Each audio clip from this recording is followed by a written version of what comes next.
Hello everyone, कैसे हो आप सभी। ये करीबन करीबन 11 बजे का टाइम था। मेरा भाई आया था पापा जी के साथ, उनको करवाना था बैंक का काम और मेरा भी कुछ बैंक का काम था। एक्चुअली क्या था ना कि देखो, अभी 11,000 का खर्चा हुआ था। आपको भी पता है, गीज़र लगवाए थे, 2 गीज़र लगे थे, एक मम्मी के घर में एक मेरे घर में। तो 11,000 रुपये उस टाइम मैंने पापा जी से ले लिए थे क्योंकि मुझे बैंक जाने का मौका नहीं मिल रहा था। तो ये देखिए, ये 15,000 रुपये हैं जो कि मैंने पापा जी के वापस कर दिए।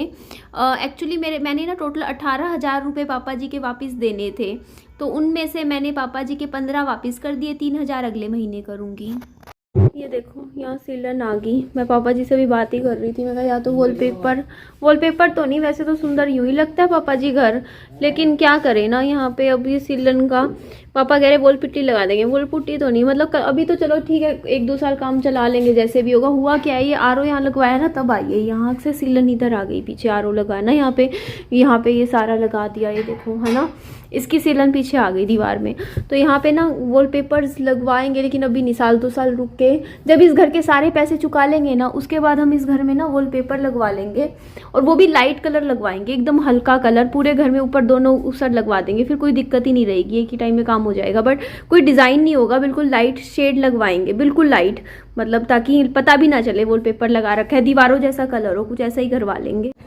आज मैं बना रही हूँ मसूर की दाल। दाल हमारी बनेगी इतने में थोड़ी सी ना घर की सफाई कर देती हूँ। पहले मेरे को मम्मी के घर की करनी थी, फिर मैं मम्मी के घर गई तो मम्मी अपने कामों में लगे हुए थे। वो बोलते थोड़ी देर बाद आ जाइयो तू, घंटे के बाद। इतने मैं कर लेती हूँ, सामान जहाँ मुझे रखना है मैं वहाँ पर सेट कर दूँगी। तो मम्मा ठीक है, मैंने कहा चलो आप कर लो, इतने मैं यहाँ का काम कर देती हूँ। तो यहाँ पर ना मैंने दरवाज़ा खोला तो मेरी नज़र पड़ी, पहले तो ये देखिए यहाँ दीवार कितनी बढ़िया बन गई ना, पीछे से पूरी बाउंड्री सी बन गई, जैसे कोई ना सेफ्टी सी हो गई ना, ऊंची उठ गई दीवार। तो ये अच्छा काम हो गया। बट यहाँ पे देखो कितना गंदा सा हो रखा है, ये ईंटें वगैरह ये रखी हुई थी, एक डब्बा भी रखा हुआ था पुराना, वो सब मैंने बाहर फेंक दिया था। तो इसे मैं झाड़ू लगा के पूरा अच्छे से क्लीन कर देती हूँ, बहुत गंदा हो रखा था। मैं कहा इसको थोड़ा साफ़ करते हैं पहले। और पापा जी के साथ ना मेरा ये हिसाब रहता है, जैसे मान लो कि मुझे 2,000 रुपये की ज़रूरत है और मेरे पास पैसे नहीं है, तो पापा जी से मैं ले लेती हूँ, लेकिन मैं उनके वापस कर देती हूँ। फिर ऐसा नहीं है कि मैं उनके वापस नहीं करूँगी, क्योंकि जैसी चक्कर लगता है, मेरा बैंक का चक्कर नहीं लग रहा था। और मेरे को 11,000 तो देखिए गीज़र के देने थे, गीज़र लगवाई थी, तो मैंने उस टाइम पापा जी से ले लिए थे। और अब मैंने आज जैसे ही मेरा बैंक का चक्कर लगा, मैंने पापा जी के सबसे पहले पैसे वापस कर दिए, 15,000 वापस कर दिए। 3,000 रुपये देने हैं, वो देखेंगे अगले महीने दे दूँगी मैं। तो यहाँ पे देखिए ये पीछे का भी एरिया मैंने पूरा अच्छे से क्लीन कर दिया। तो अभी थोड़ा सा विहान सो रहा होता है ना, तो उस टाइम को अच्छे से मैं यूटिलाइज़ कर लेती हूँ कि चलो फ़ायदा उठाते हैं ऐसे टाइम का, है ना जी। तो आज पता है क्या हुआ कि हम जैसे बैंक गए, बैंक से आने के बाद ना हम गए थे, मतलब हमारे हिसार में ना जैसे एक हॉस्पिटल है, उनमें वो जो हॉस्पिटल्स में जो डॉक्टर है ना, उनके जो लड़के थे, मतलब 37-38 साल के होंगे, वो एक्सपायर हो गए थे। तो वहाँ पर गए थे, तो करीबन 10-15 मिनट सबसे बात करी, बैठे थे। तो सोच ही सकते हो कैसा।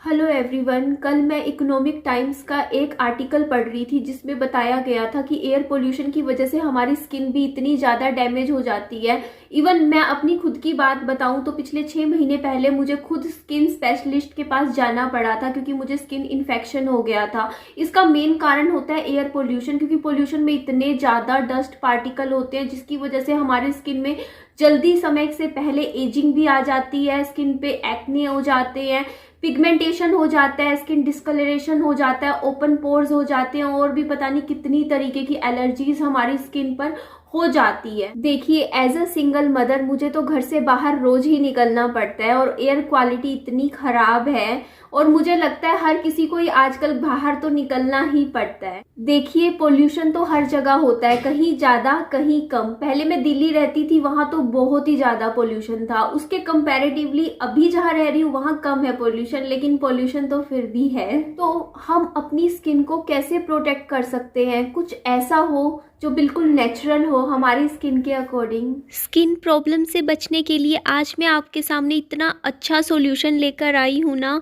मैं लेकर आई हूँ नेचर श्योर का pores and marks premium facial oil. अब आप पूछने वाले हो कि इसमें ऐसा क्या खास है, हम इसे क्यों खरीदें, तो मैं आपको बताना चाहूँगी इसमें पाया जाता है मोरिंगा ओलिफेरा, जो कि एक नेचुरल हर्ब है। इसमें पाई जाती है एंटीऑक्सीडेंट और एंटी इन्फ्लामेटरी प्रॉपर्टीज़। आयुर्वेदा में भी इसका काफ़ी यूज़ बताया हुआ है। इसमें अच्छी क्वांटिटी में विटामिन ए, सी, कैल्शियम और पोटेशियम पाया जाता है। तो देखिए इतना कुछ इसमें हमें मिल जाता है जो कि हमारी स्किन को बहुत अच्छे से प्रोटेक्ट करता है पिंपल्स से, मार्क्स से, ओपन पोर से। इवन जब हम घर से बाहर निकलते हैं और यूवी रेज़, हमें आपको तो पता ही है यूवी रेज़ कितनी ज़्यादा हार्मफुल होती है हमारी स्किन के लिए, हमारी टाइम से पहले एजिंग ले आती है, तो उससे भी बहुत अच्छे से प्रोटेक्ट करता है। तो नेचर श्योर का जो ये pores and marks premium facial oil है, ये 100% नेचुरल है और बहुत ज़्यादा इफ़ेक्टिव भी है। देखिए पिंपल्स हो जाना, पिगमेंटेशन होना, स्किन डिस्कलरेशन हो जाना, स्किन एलर्जीज हो जाना, ये सिर्फ लड़कियों के साथ नहीं होता है, जेंट्स के साथ भी होता है। तो अच्छी बात ये है कि इस प्रोडक्ट को मैन और वुमेन दोनों ही इस्तेमाल कर सकते हैं। और सबसे ज़्यादा दिक्कत होती है, देखिए पिंपल्स होना चलो कोई बात नहीं, होते हैं, सबके हो जाते हैं, लेकिन जब वो पिंपल्स ठीक हो जाता है उसके बाद, पिंपल्स के बाद क्या हो जाता है, ओपन पोर्स हो जाता है। वो पिंपल्स के वो गंदा सा निशान आप भी समझ ही सकते हो, जिसको हम सोचते हैं कि जल्दी से जल्दी ये क्लियर हो जाए, बट वो ऐसे ही क्लियर नहीं होता है। देखिए वो क्या होता है कि पिंपल्स वगैरह होते हैं, एक्ने होते हैं, उनसे क्या होता है, हमारे जैसे स्किन है इसके पोर्स ओपन हो जाते हैं। अब उसको वापस फिलअप करना पड़ता है, उसके लिए तो हमें कुछ ना कुछ अच्छा सा ऑयल तो यूज करना पड़ेगा ना। तो इसके अलावा देखिए हमारा जैसे टाइम के साथ हम 30 क्रॉस करते हैं तो हमारी स्किन के नीचे आ जाते हैं फाइन लाइंस, रिंकल्स, तो उनको भी नेचुरली कम करता है। तो देखिए कितना अच्छी मतलब इतना अच्छा सॉल्यूशन मिल रहा है आपकी इतनी बड़ी बड़ी प्रॉब्लम्स का, तो आप क्यों नहीं लो, है ना। जरूर बाय कीजिए और कम से कम इसे यूज कीजिए डेली। अगर आप डेली रूटीन का इसे पार्ट बना दोगे तो आपको बहुत ज़्यादा बेनिफिट मिलने वाला है, बहुत अच्छे रिजल्ट मिलने वाले हैं। तो आप भी जरूर यूज़ कीजिएगा नेचर श्योर की तरफ से pores and marks premium facial oil, जो कि बहुत अच्छा है, मुझे पर्सनली बहुत ज़्यादा पसंद है और अच्छे खासे डिस्काउंट पर भी आपको मिलेगा। तो लिंक ज़रूर चेक कीजिएगा, डिस्क्रिप्शन बॉक्स में मैंने दिया हुआ है। जल्दी से जल्दी जाइए, बाय कीजिए और यूज़ करके मुझे भी बताइएगा आपको कैसा लगा। Thank you.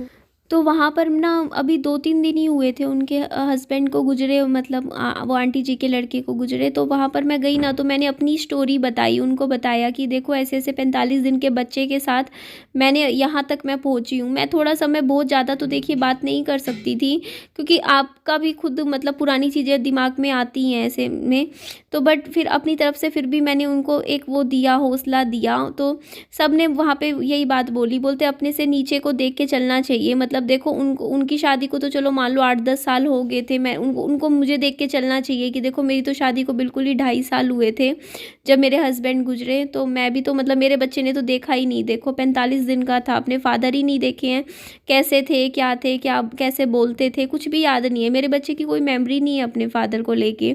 तो यहाँ पे देखिए, यहाँ से भी मैंने बाहर से झाड़ू निकाल दिया था। बट मैं तो सच बताऊँ आज के टाइम में ना फीलिंग्स शायद मर गई हैं, ऐसा फीलिंग आती है। मतलब कुछ बचा नहीं है, मतलब कोई मतलब बस ये होता है कि बस अपने काम कर लो, घर की सफाइयाँ कर लो, अपना कुछ पढ़ लो, लिख लो। मतलब बहुत अलग हो गई है मेरी लाइफ, मैं खुद बहुत चेंज हो गई हूँ मेरे हस्बैंड के जाने के बाद। शायद वो पहली वाली निधि मैं हूँ ही नहीं आज के टाइम में, मुझे नहीं पता। आज के टाइम में बस मेरा एक ही एम है, सच बता रही हूँ, जो बात है सामने से बोलती हूँ, कि मुझे बस अपने बच्चे के लिए कुछ करना है, अपनी लाइफ में कुछ स्टैंड लेना है, अच्छे से कुछ बनना है। मतलब सिर्फ मतलब एक वो होता नहीं, एक टारगेट सा लाइफ का हो गया है कि नहीं निधि अब तेरे को कुछ अपनी लाइफ को में कुछ कामयाब होना है। बस ये शब्द मैं खुद के लिए कह सकती हूँ कि मुझे अपनी लाइफ में सक्सेसफुल होना है, बस मेरा यही एम है। और इसके अलावा ना मुझे मेरे को किसी से मतलब ऐसे नहीं होता कि मैं कहीं बैठ के गॉसिप करूं, 4 लोगों में बैठूं, बात करूं। मुझे बस अपने समय से प्यार हो गया है। मेरे को सच बता रही हूँ, मेरे को ये लगता है कि इस समय से कीमती कुछ नहीं है एक इंसान की ज़िंदगी में, और अपना टाइम सबसे ज़्यादा इम्पोर्टेंट होता है। उस टाइम की कदर जिसने कर ली ना, वो लाइफ में कुछ भी अचीव कर सकता है, कुछ भी। और जिसने अपना टाइम की वैल्यू नहीं करी ना, वो इंसान ना बाद में मार खाता है बाद में। तो इसीलिए ना, अगर आपको ज़िंदगी में कुछ बनना है ना, लाइफ में कुछ भी पाना है, तो अपनी समय की कीमत समझनी चाहिए। और आप भी सोचते होंगे दिन की 3-3 वीडियो निधि लाती है, तो बस मैं इसीलिए लाती हूँ क्योंकि मैं बिजी रहना पसंद करती हूँ। देखो, खाली दिमाग शैतान का घर होता है। अगर आप खाली रहोगे, 10 चीज़ें फालतू की करोगे, फालतू में बातचीत इधर उधर, अपना ध्यान, टाइम नहीं खराब करना, अपना कुछ ना कुछ करो। जैसे घर की, अब विहान सो रहा था तो मैंने कहा चलो अपने घर की साफ सफाई कर लेते हैं। सफाई कर ली, उसके बाद कुछ और काम कर लिया, कोई अच्छी बुक पढ़ ली। तो कुछ भी करो, बट खुद पे इन्वेस्ट जरूर करो, है ना। खुद की इंग्लिश अच्छी कर लो, कुछ बुक्स पढ़ लो, कुछ भी करो। बस अपने मेहनत कर रही हूँ आज के टाइम में। बस मेरे को ये है कि एक जुनून है खुद के अंदर, मेरी लाइफ में सच में है कि यार मेरे को ना बस ये होता है कि यार कुछ बनना है, खुद को कहीं ना कहीं कुछ, जो इतना कुछ सहा है अपनी ज़िंदगी में, तो उससे आगे बढ़ना है लाइफ में। कुछ ऐसा अचीव करना है अपनी ज़िंदगी में कि हाँ, खुद पे लगे कि यार इतना कुछ होने के बावजूद भी ना एक कोना नहीं पकड़ा, कुछ किया लाइफ में, कुछ आगे बढ़ी, कुछ मेहनत करी, कुछ अपना घर बनाया, अपना मतलब बहुत सपने हैं यार, बहुत सपने हैं, बस उनको पूरा करना है। और उसी में दिन रात लगी रहती हूँ, बहुत मेहनत करती हूँ। मैं सुबह उठती हूँ ना, ये करना है, अब वो करना है, ऐसे करना है, ये करनी है चीज़ें, वो करनी है, बस मेहनत करना है ना। मेहनत करेंगे लाइफ में तभी आगे बढ़ेंगे। बस अब धीरे धीरे एक एक दिन करके, बस कुछ सपने हैं उनको लिस्ट बनाने हैं, क्योंकि नया साल आ रहा है ना। तो बस अब ये हो जाता है कि इस साल ये काम करना है, अगले साल ये काम करना है। तो बस ठीक है, अपनी अपनी एज के साथ ना, मुझे जो मेरी उम्र है ना उसके साथ वो करना है। जो कहते नहीं है कि कई लोग होते हैं, जैसे मान लो आपकी उम्र बढ़ जाती है लेकिन आप लाइफ में कुछ ना मतलब अपना समय खराब करते हो, है ना। तो उसके साथ आप जस्टिफाई नहीं करते, आप अपनी एज के साथ, आप एज होते हो ना, एजिंग अच्छी लगती है, बुढ़ापा भी अच्छा लगता है, आपकी जवानी भी अच्छी लगती है, आप आगे बढ़ते हो तो वो चीज़ें अच्छी लगती है। लेकिन वो तब अच्छा लगता है उसके साथ आपने कुछ किया हो, है ना। खाली टीवी देख लिया, अपना इधर उधर दोस्तों में घूम लिए, टाइम खराब कर लिया, ऐसे ही मतलब अपना टाइम निकाल दिया, उसके साथ आप एज कर रहे हो। एजिंग के साथ, अपनी उम्र के साथ आप कुछ जस्टिफाई नहीं कर रहे हो। जस्टिफाई तब करते हो अपनी लाइफ के साथ जब आप हर एक दिन का, एक घंटे का, 1 मिनट का, 1 सेकंड का अपना हिसाब रखते हो कि हाँ, ये मेरा 1 मिनट है, कहाँ जा रहा है। क्योंकि कोई भी आपके आज 24 घंटे है ना, 24 घंटे में से ये लगा लो 1 मिनट भी आपका वापस नहीं आने वाला। तो वो अपने ऊपर इन्वेस्ट करो, कुछ भी करो, कुछ भी करो, अच्छा करो, जो करना है करो, बस खुद के लिए कुछ तो करो, है ना। तो ठीक है जी, चलिए इस वीडियो को मैं यहीं एंड कर देती हूँ। मेरी वीडियो अच्छी लगे तो लाइक कीजिएगा, चैनल को सब्सक्राइब और दोस्तों में, फ्रेंड्स में शेयर कर दीजिएगा। अपना ध्यान रखिएगा। Bye bye.